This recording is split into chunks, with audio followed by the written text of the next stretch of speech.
अस्सलाम वालेकुम। All about clinical psychology YouTube channel में खुशामदीद। स्टूडेंट्स, आपकी बहुत ज़्यादा रिक्वेस्ट पे मैं आज पहले डिसऑर्डर पे वीडियो लेके आई हूँ।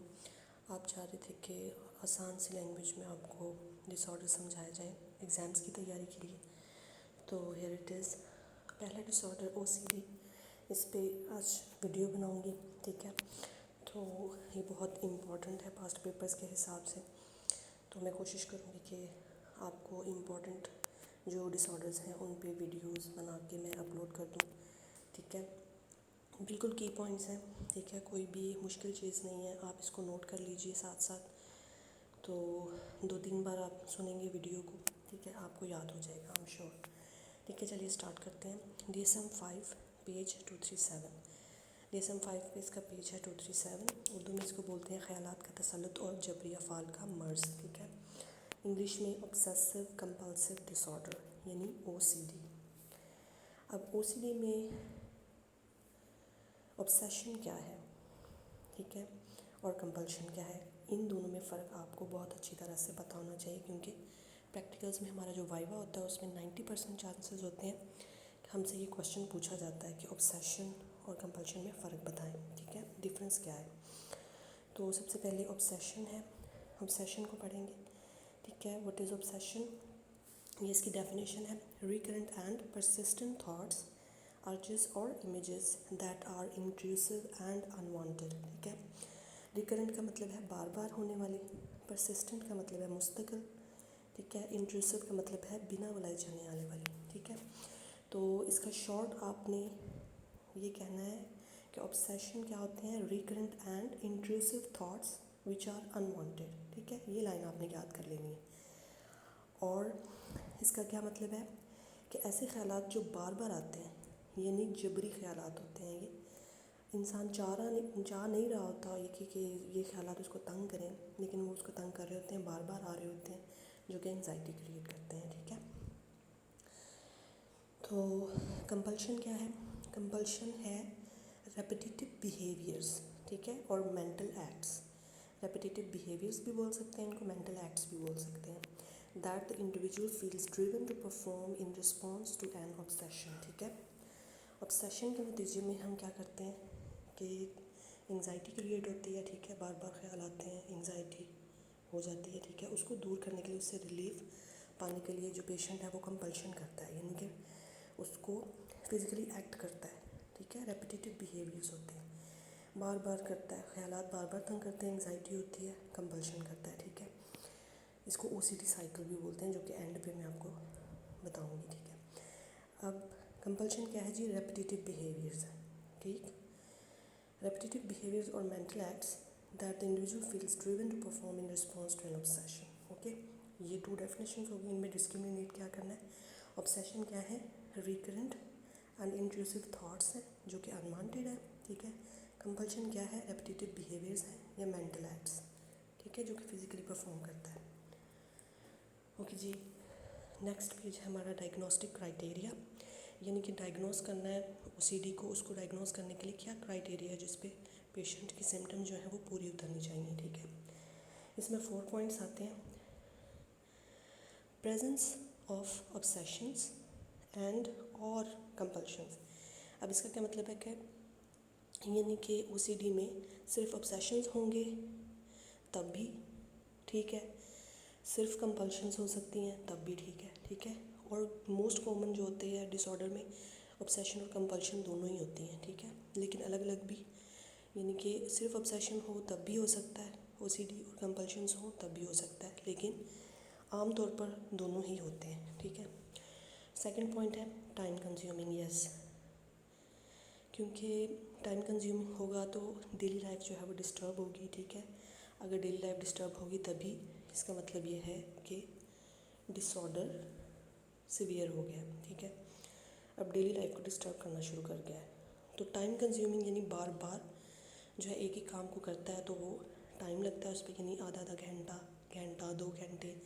जैसे बार बार हाथ धोना, ठीक है, किसी चीज़ को टच कर लिया, जर्म लग गए हैं जी, हाथ धोने जा रहे हैं, ठीक है।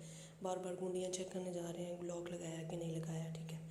2 बार चेक करना नॉर्मल है, ठीक है। 2 से ज़्यादा बार अगर आप जा रहे हैं, 3 बार, 4 बार, 5 बार, तो ये OCD में आता है। ओके, थर्ड पॉइंट है not physiologic effects of substance और मेडिकल कंडीशन। इसका अब क्या मतलब है कि आपने ये फाइंड आउट करना है कि जो पेशेंट है क्या वो ऐसी मेडिसिन तो नहीं ले रहा या ऐसी सब्सटेंस ले रहा हो जिसकी वजह से ये वाली सिम्टम्स जो हैं उसको ऑब्सेशंस हो रहे हो। ये तो नहीं हो रहा, यानी कि मेडिकल कंडीशन किसी मेडिकल कंडीशन के अंदर नहीं होना चाहिए उसको, ठीक है। कोई ऐसी मेडिसिन ना ले रहा हो जिसकी वजह से ये सिम्टम्स ज़ाहिर हो रही हो, ठीक है।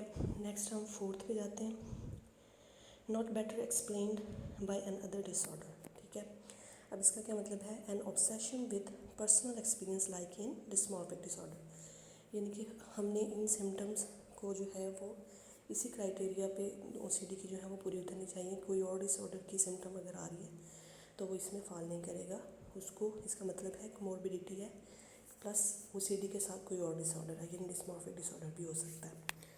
ओके जी, इसका जो ऑनसेट है यानी ये कब स्टार्ट होती है, 25% of cases start by age 14, ठीक है। OCD जो है वो 14 साल की उम्र से 25% लोगों में 14 साल की उम्र से ये स्टार्ट हो जाती है, ठीक है। Early onset can lead to lifetime experience of disorder, यानी कि अगर जल्दी अवाइल उम्र में हो जाती है तो ये लाइफ टाइम होती है, यानी कि ये जाती नहीं है। ओके जी, नेक्स्ट है जी प्रेवलेंस, यानी प्रेवलेंस का मतलब होता है अमूमियत, यानी कि कितने % पॉपुलेशन जो है वो इससे इफ़ेक्टेड होती है हर साल, ठीक है।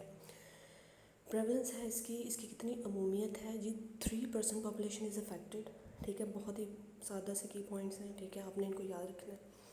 3% पॉपुलेशन इससे अफेक्टेड होती है, ठीक है, हर साल। और सेकंड है मेन एंड वुमेन, ठीक है। इसमें वुमेन जो है वो थोड़ा सा मेन से ज़्यादा जो है वो इफ़ेक्टेड होती है, ठीक है। मेन कम होते हैं, बहुत माइनर सा डिफरेंस होता है। आप इसको बराबर भी बोल सकते हैं कि men and women are equally, ठीक है, अफेक्टेड फ्रॉम दिस डिसऑर्डर। और मेन जो है वो चाइल्डहुड में ज़्यादा स्टार्ट होता है, ठीक है। जैसे देखिए स्टार्ट्स इन, थर्ड पॉइंट जो है स्टार्ट्स इन चाइल्डहुड और टीन्स, ठीक है। वुमेन में एडल्टहुड में स्टार्ट होता है मोस्टली। ओके, ये हो गया प्रेवलेंस। सिर्फ 3 पॉइंट्स हैं, ये याद रखने हैं आपने। नेक्स्ट है जो एसोसिएटेड फीचर्स सपोर्टिंग डायग्नोसिस, यानी कि डायग्नोसिस को सपोर्ट करते हैं, तशखीस करने में OCD को हेल्प करते हैं, और वो ये हैं specific content of obsessions and compulsions very between individuals, यानी कि हर जो पेशेंट है या हर इंडिविजुअल है उसमें अलग किस्म की, यानी कि स्पेसिफिक कंटेंट ऑब्सेशन का हो सकता है, एक ही किस्म का नहीं होता, ठीक है। जैसे मोस्ट कॉमन जो है वो क्लीनिंग का है, जर्म्स का ख्याल आना और बार बार साफ़ करना अपने हाथों को या घर को, ठीक है, ये हो गया क्लीनिंग। सिमेट्री है, यानी चीज़ों को अरेंज करके रखना, ऑर्डर में रखना, ठीक है। नेक्स्ट है फॉरबिडन थॉट्स, ख्यालात जो कि ममनू हैं, नहीं आने चाहिए लेकिन आते हैं, ठीक है। जैसे मेरी एक पेशेंट, जब हम OPD में होते थे सिविल हॉस्पिटल में, तो वहाँ पे एक पेशेंट थी, उनको ख्यालात आते थे जो हमारी अजीम हस्ती हैं हमारी इस्लामिक, ठीक है, उनके बारे में गलत ख्यालात आते थे उनको, ठीक है। तो वो बहुत इस वजह से एंग्जाइटी का शिकार होती थी और वो जहनी मरीज़ बन गई। तो ये होती हैं फॉरबिडन थॉट्स, ठीक है। हार्म होता है, कुछ पेशेंट्स होते हैं, मदर्स होती हैं, उनको इस बात का खौफ बैठ जाता है कि मैं अपने बच्चे को नुकसान पहुंचा दूंगी, ठीक है, या किसी के बच्चे को नुकसान पहुंचा दूंगी, इस तरह के थॉट्स उसको आते हैं और वो बहुत एंग्जाइटी का शिकार हो जाते हैं, ठीक है। ये हो गया harm. Okay, difficulty discarding objects, यानी कि फजूल चीज़ों को संभाल के रखते हैं, ठीक है, उनको तल्फ नहीं कर सकते, उनको फेंक नहीं सकते, उनको संभाल के रखते हैं। रिकरेंट पैनिक अटैक्स, और इस वजह से इस डिसऑर्डर में जो है वो पैनिक अटैक्स भी आते हैं, ठीक है, एंग्जाइटी बढ़ जाने की वजह से। और नेक्स्ट पॉइंट है about half of individuals with disorder have suicidal thoughts, ठीक है, यानी कि हाफ ऑफ इंडिविजुअल्स, यानी कि इतने % में से आधे % जो हैं वो सुसाइड अटैम्प्ट करने की कोशिश करते हैं, ठीक है। Attempt prove reported 25% of individuals with the disorder, यानी कि 25% जो है वो अटैम्प्ट करने की कोशिश करते हैं जो कि रिपोर्ट होते हैं, ठीक है। नेक्स्ट है जी रिस्क एंड प्रोग्नोस्टिक फैक्टर्स, यानी कॉज जो है इसकी अननोन है, ठीक है, लेकिन नेक्स्ट पॉइंट्स भी हैं इसमें। सेकंड पॉइंट है जी इंटरनलाइजिंग ऑफ सिम्टम्स, यानी कि सिम्टम्स को जाहिर ना होने देना, बताना ना कि मुझे ये थॉट्स जो है या ऑब्सेशन जो है वो तंग कर रहा है, तो इस वजह से वो प्रोलॉन्ग कर जाता है डिसऑर्डर और बीमारी बढ़ जाती है, ठीक है, इस वजह से सीवियर टाइप में चला जाता है, ठीक है। नेक्स्ट है जी childhood sexual and physical abuse, यानी कि चाइल्डहुड में कोई सेक्सुअल फिजिकल अब्यूज़ हुई है तो उसकी वजह से भी ओसीडी हो सकती है। फोर्थ पॉइंट है जी जेनेटिक एंड एनवायरमेंटल फैक्टर्स की वजह से भी। फिफ्थ है आइडेंटिकल ट्विंस, ये तो सब डिसऑर्डर्स में आता है कि अगर आइडेंटिकल ट्विंस हैं तो वो ज़्यादा जो है वो इफ़ेक्टेड होते हैं रादर देन नॉन आइडेंटिकल के, ठीक है जी। न्यूरोट्रांसमीटर इसमें जो डिसबैलेंस होता है वो है सेरोटोनिन, ठीक है, ये ब्रेन सिग्नल्स जो है उसमें हेल्प करता है सेरोटोनिन न्यूरोट्रांसमीटर, तो इसकी जो है वो कमी हो जाती है ब्रेन में जिसकी वजह से ओसीडी होती है, ओके। नेक्स्ट है जी कोमोर्बिडिटी, यानी कि ओसीडी प्लस कोई और जो सिम्टम्स हैं उसमें इमर्ज हो सकती हैं, यानी कि 2 डिसऑर्डर हो सकते हैं, एक से ज़्यादा हो सकते हैं। Individuals with disorder often have other psychopathology, ठीक है, इसमें है जी एंग्जाइटी डिसऑर्डर है 76% चांसेस होते हैं, बाइपोलर डिसऑर्डर के 63%, पोस्ट ट्रॉमेटिक स्ट्रेस डिसऑर्डर है, ओसीपीडी है, लाइफ टाइम टिक डिसऑर्डर है, बॉडी डिस्मॉर्फिक डिसऑर्डर, शिज़ोफ्रेनिया और शिज़ोअफेक्टिव डिसऑर्डर, ठीक है। ओसीडी प्लस ये डिसऑर्डर भी हो सकता है, कोमोर्बिडिटी का मतलब है, ओके। ट्रीटमेंट, अब ट्रीटमेंट जो है वो है इसमें साइकोथेरेपी यूज़ होती है, सीबीटी यानी कॉग्निटिव बिहेवियरल थेरेपी, ठीक है, इसमें प्लस यूज़ होती है technique exposure and response prevention, जो कि ओसीडी के लिए इस्तेमाल की जाती है, ठीक है, ट्रीट करने के लिए। इसमें क्या होता है कि that encourages you to face your fears and let obsessive thoughts occur that cause anxiety without compulsions, ठीक है। इसमें क्या है कि एक्सपोजर कराया जाता है पेशेंट को, ठीक है, उसकी अपनी मर्ज़ी से, ठीक है, स्लाइटली जो एंजाइटी क्रिएट करते हों, बहुत ज़्यादा नहीं, आहिस्ता आहिस्ता से जो है इसका लेवल जो है वो इंक्रीज़ किया जाता है सीवियरिटी का, एक्सपोजर का, जिस चीज़ से खौफ हो, और फिर आहिस्ता आहिस्ता जो है वो कंपल्शन छोड़ देता है पेशेंट, और इसकी वजह से एंजाइटी जो है वो ख़त्म हो जाती है, ठीक है। नेक्स्ट है जी मेडिकेशन, इसमें जो यूज़ होती है वो है SSRIs। SSRIs जो है वो एंटी डिप्रेसेंट्स होती हैं, ठीक है, सेलेक्टिव सेरोटोनिन रीअपटेक इनहिबिटर्स बोलते हैं इसको, और फ्लूवोक्सामाइन मेडिसिन है, नाम है मेडिसिन का, ठीक है, जो कि ओसीडी को क्योर करने में यूज़ की जाती है। Fluvoxamine and SSRI that's approved by the FDA यानी food and drug administration to treat OCD is sometimes used to treat depression, ठीक है जी। नेक्स्ट है OCD साइकिल, जो कि बहुत ज़रूरी है, ठीक है। ऑब्सेसिव थॉट्स आती हैं सबसे पहले, यानी ख्यालात तंग करते हैं, ठीक है।